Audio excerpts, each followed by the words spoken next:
On a Wednesday morning, we are back in the chairs yet again. Good morning, everybody. Paul Ihander with you. Max Goren is back as well.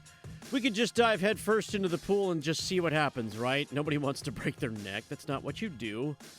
My daughter's pretty brave. She does like triple flips off diving boards these days, and that freaks the heck out of me. But you know what? Sometimes you just have to trust her. When it comes to trust, I'm not sure how many people have trust when it comes to the people who are managing college sports these days. There seems to be someone with a pure heart and a halo over the top of their heads, and others with the devil on their shoulder, whispering sweet nothings into their ear about how much more money could be made if we could just plow down a different path and perhaps sell another T-shirt license or put another patch on a jersey or maybe put some naming rights to a stadium. And I don't know what is holding up NC State right now for getting Carter Finley Stadium like a logo on the field and a something field at Carter Finley Stadium. I don't know what's going on there. They seem to be held up on it. I don't care what it is. It probably just needs to be something so we can get it out of the way because it seems to be one of the last places that doesn't have a jersey patch or a name attached to it, at least in my eyes. There are only about 20. I'm exaggerating just a little bit. But when you need things to be settled, they remain unsettled. And a lot of that has to do with judges and court rulings. And I don't pretend to be in the mind of a judge. I have friends who are judges in circuit courts and district courts. They don't fix any traffic tickets for me, do they give me any sort of true legal advice. I just consider them friends. They know that I'm their friend and they can call me, and we don't speak as much as we used to, but I do have friends in those arenas. And what I do know is it's a very difficult job because no matter what you do, somebody from the outside will tell you that you are wrong.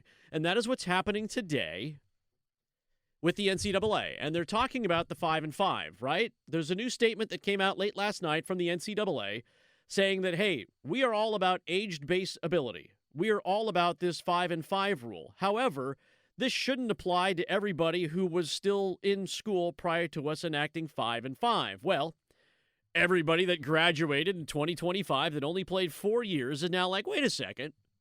You mean we could have gotten one more shot at dancing? One more shot at playing, one more shot at a nice check.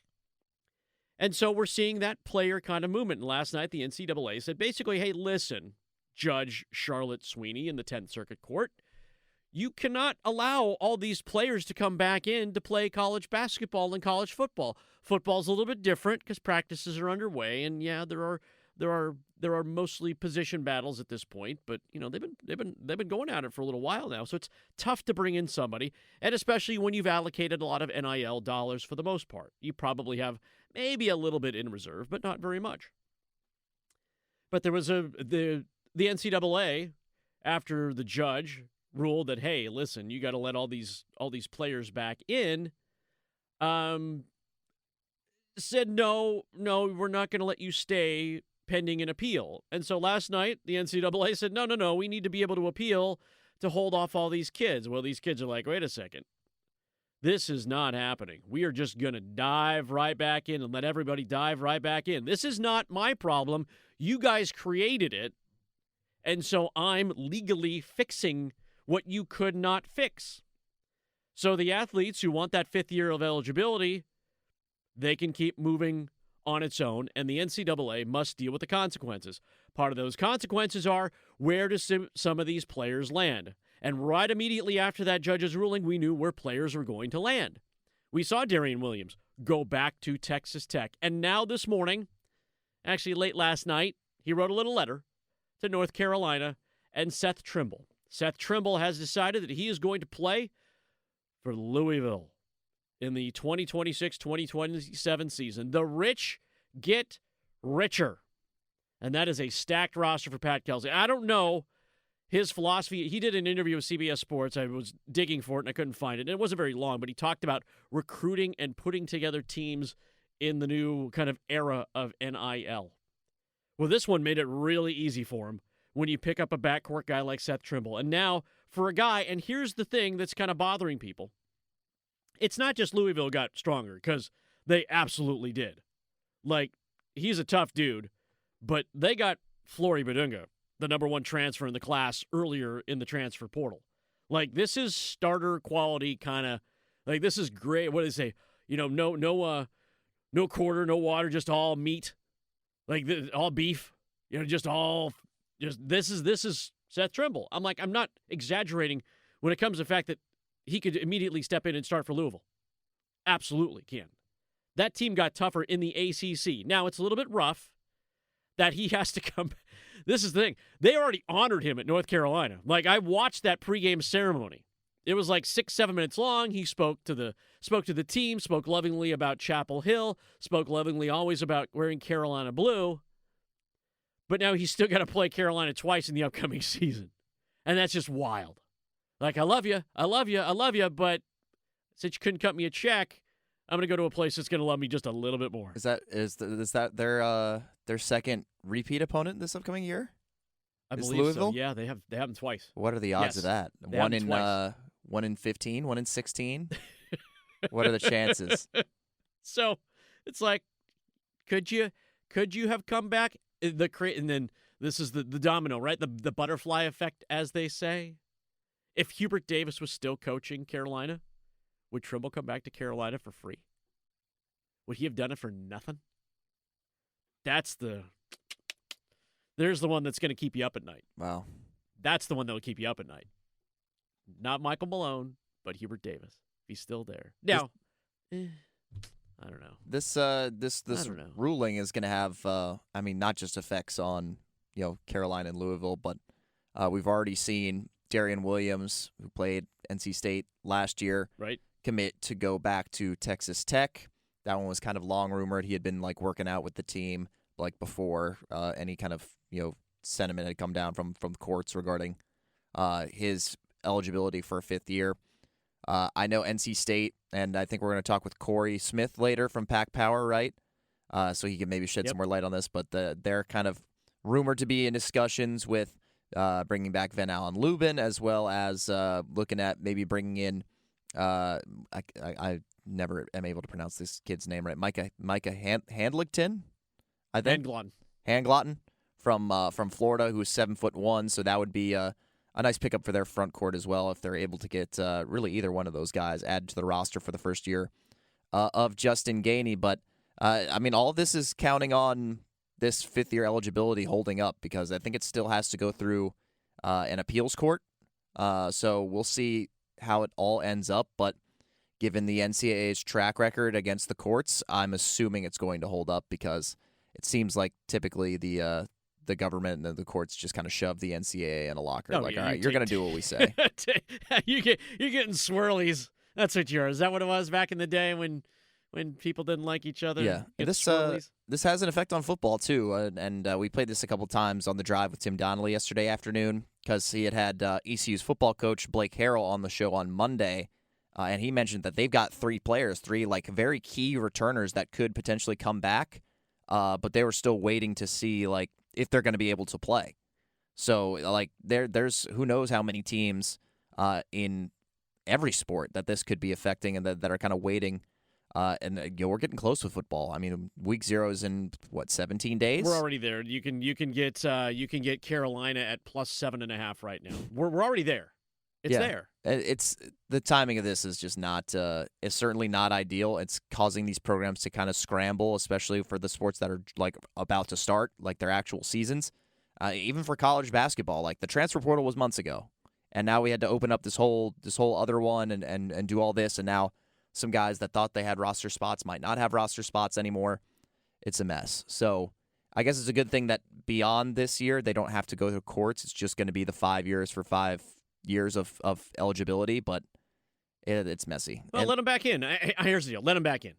For me, I just let them back in. Just do it. Yeah, but you've already had to navigate COVID, right? COVID had granted everybody the extra year. You've been dealing with the redshirt situation. Guys are still getting passes, right? For injuries, for the fact that they take red shirts. Diego Pavia, for playing at a junior college, ended up getting an extra year. We've seen these come out more and more and more. And at this point, if I'm a lawyer for the NCAA, it might be the easiest money on the planet, because all I do is come out with a strong statement. I run back into an appeals court and I take the L. And I just keep taking L's and keep taking L's until it actually happens, until things get going. And we're not talking like this extraordinary amount of players that want to come back for a fifth year.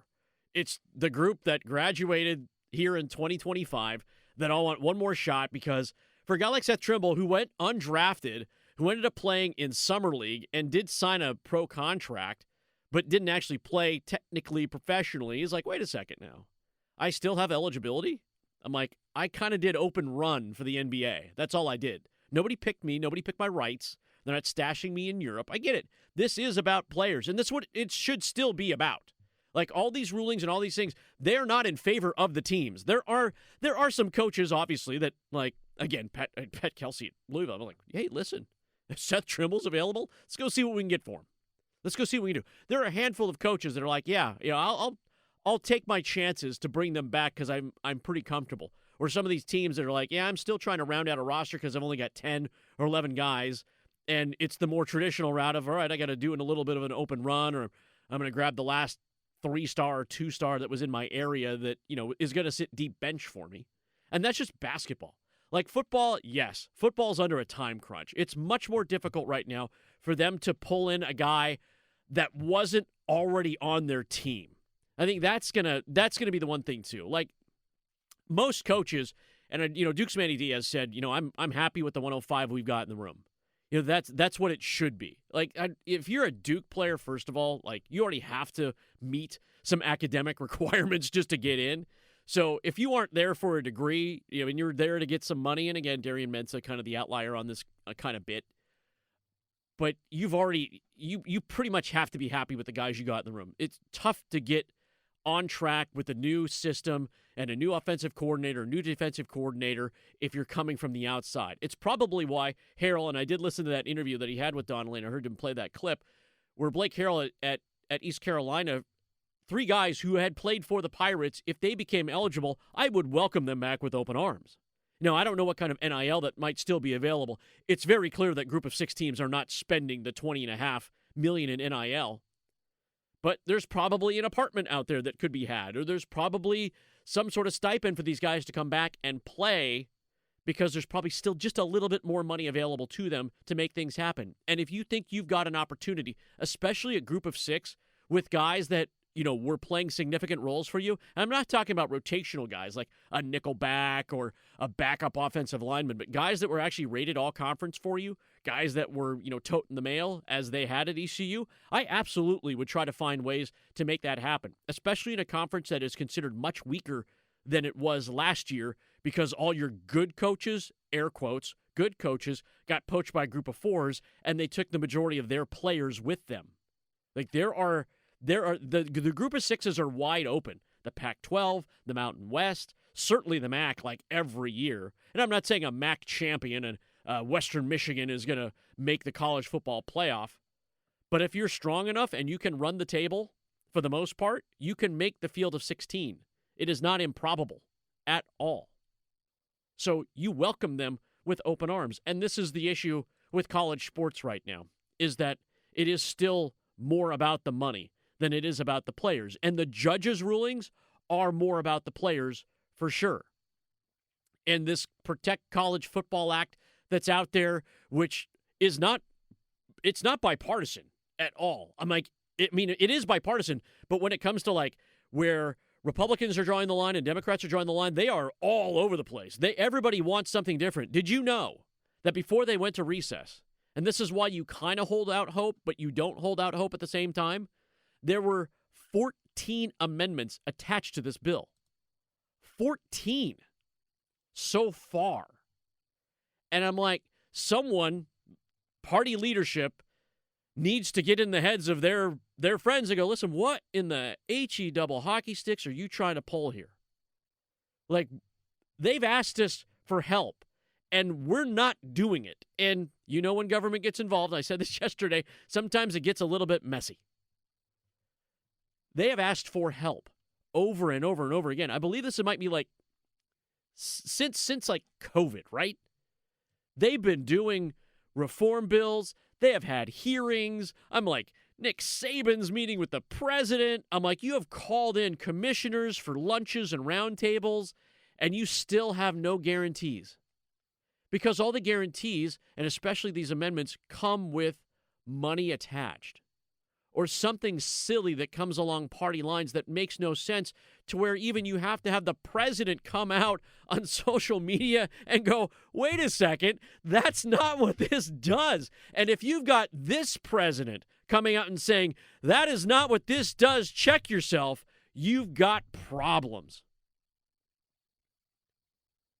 And he wants this solved. He wants this solved. Like, he's got, bigger things to deal with. Plus, we have an Olympic Games in 2028. I'm like, if we can't get our stuff together after the World Cup, what are we doing? I'm like, sports should be the cleanest of all the things we have to deal with on this planet. The cleanest.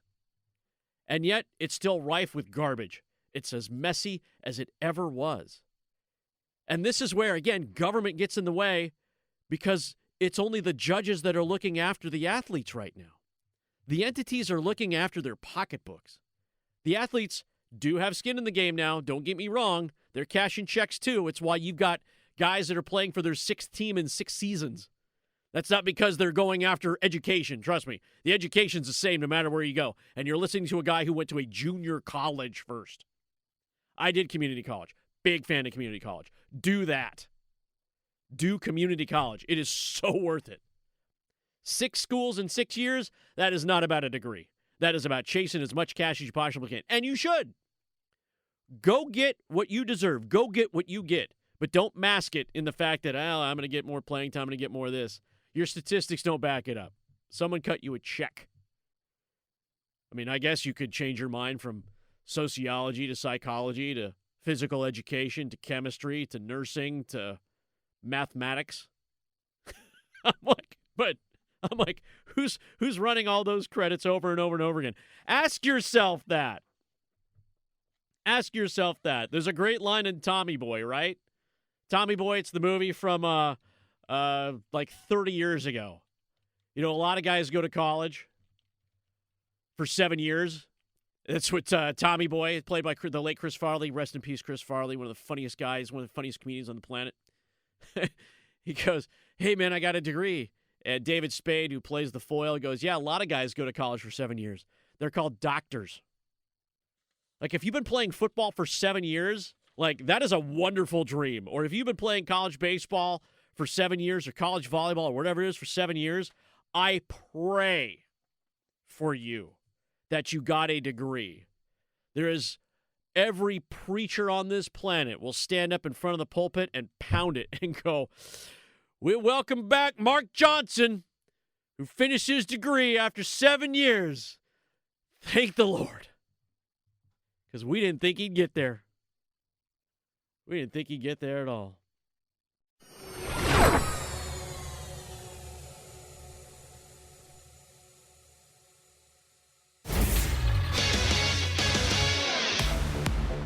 I'm Max Goren with 3 things you need to know right now from 99.9 The Fan. Former UNC basketball guard Seth Trimble, who was one of the players given a 5th year of college eligibility in a recent Colorado District Court ruling, committed to Louisville this morning out of the transfer portal. Trimble played 4 seasons at Carolina, averaging 14 points per game last season as a senior. Allen St. Maximin made his long-awaited debut for Charlotte FC last night, but it was spoiled in stoppage time as FC Pachuca scored a late winner to defeat the Crown 1-0. With the loss, Charlotte was likely eliminated from knockout stage contention in the League's Cup. The Durham Bulls will look to bounce back from last night's shutout loss against the Memphis Redbirds tonight at the DBAP. Bulls coverage is available on 620 AM Buzz Sports Radio, 99.9 FM HD2, and WRAL News Plus, with first pitch scheduled for 6:45 p.m. For all the latest news on your favorite teams, download the 99.9 The Fan app or visit 999thefan.com.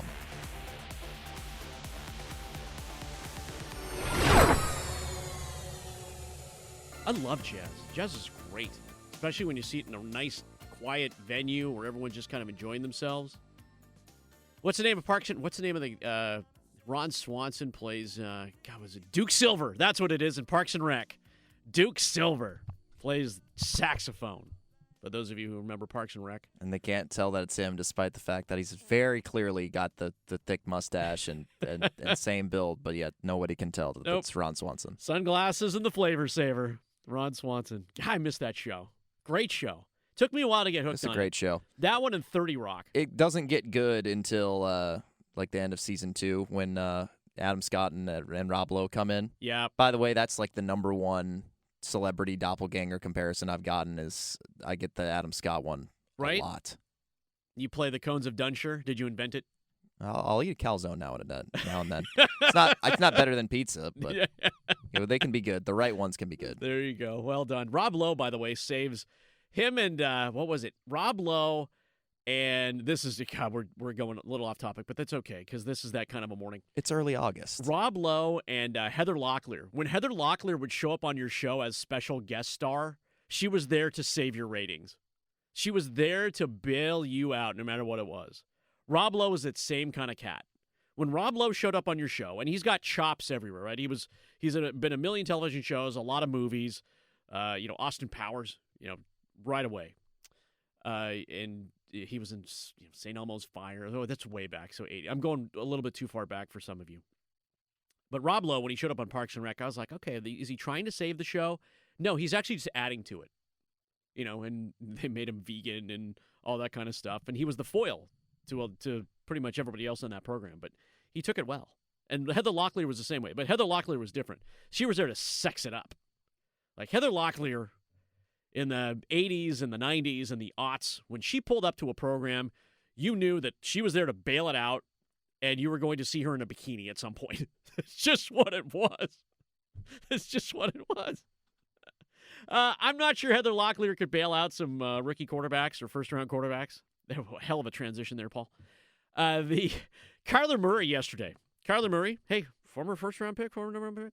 Kyler Murray named starter in Minnesota, taking over for J.J. McCarthy, a first-round draft choice by the Minnesota Vikings a couple seasons ago.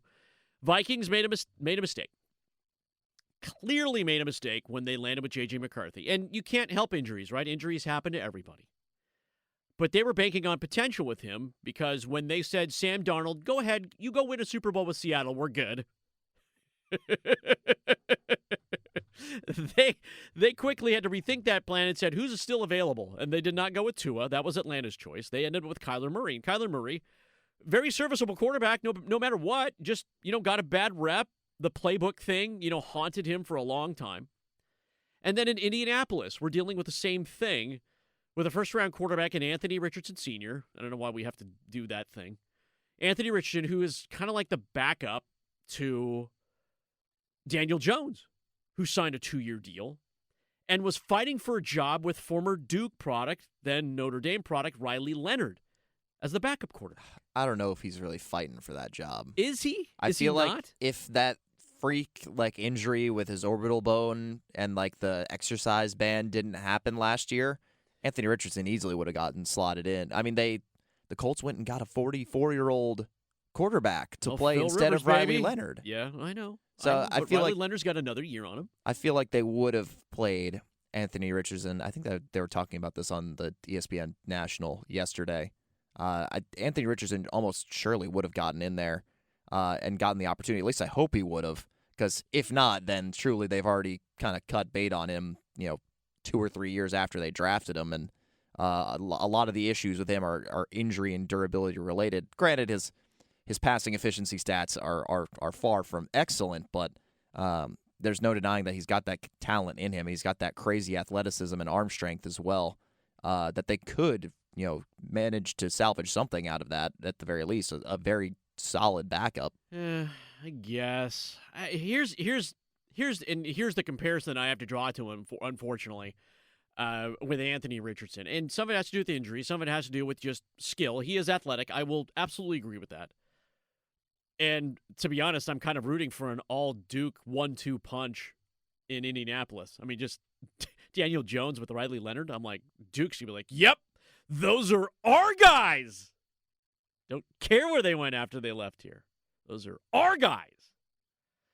Anthony Richardson reminds me of the cautionary tale, and this is where I talk about rethinking the first-round draft choice of a quarterback. And this is not an old topic. It's not a fresh topic, but it's coming up right now based on Richardson and McCarthy having to kind of be the backups. Like, yeah, we're going to get you in preseason games, but we're not expecting you to start week 1. That's not your role.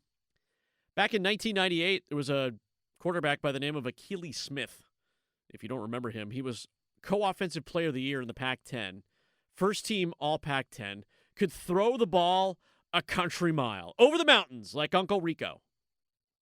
And he was drafted number 3 by the Cincinnati Bengals in the 1999 draft. Number 3. Akili Smith played for my Oregon Ducks and fizzled out immediately with the Cincinnati Bengals. Contract dispute, signed a huge contract, couldn't actually do the playbook in Cincinnati. Was not a study, barely could get into ball games, rode the bench. He was Brett Favre's backup in 2003, ended up playing in the World League of American Football or NFL Europe, or whatever they called it, played in the CFL for a while, like absolutely fills it out, but had all the gifts, could throw the ball, again, a country mile. But the expectations did not align up with the reality, and it's the same way with Richardson right now. And you hope that it's just injuries and it's not something else. And you hope that it's just injuries with J.J. McCarthy and it's not something else for them to turn to others. Others who, by the way, in both situations, are reclamation projects. Yeah. Look, with I saw a discussion, too, about, does the NFL have a quarterback development problem? And the guy listed, like, all the first-round quarterbacks that have busted out, like J.J. McCarthy and Zach Wilson and they take your pick. Kenny Pickett, back up for the Panthers now, was drafted in the first round. There's just as many stories of guys like that flaming out as there are guys that become starters and become good NFL quarterbacks. So I think it's more based on talent evaluation and also just the fact that, and that's kind of what the basis of the segment here is, like your expectations. Just because a guy's drafted in the first round doesn't mean he's going to be good and that he's going to pan out. Like, becoming a good NFL quarterback is not easy. Otherwise, there would be a lot more good NFL quarterbacks. Yeah, there were barely 32. It's not an easy job. Fair to say. It's not an easy job. And by no means are you guaranteed to get a good one just because you drafted him, top first round, top 10, first overall. Not necessarily going to be, a superstar, but, you're hoping that that's the case, but it's not always going to be the case. So I don't think there's a QB development problem. I think we just need to make sure that, they're picking players that deserve to be picked first overall or in the top 5 or in the first round before, you kind of back them to kind of carry your franchise back to relevance. Watch your back, Ty Simpson with the Rams. You're next.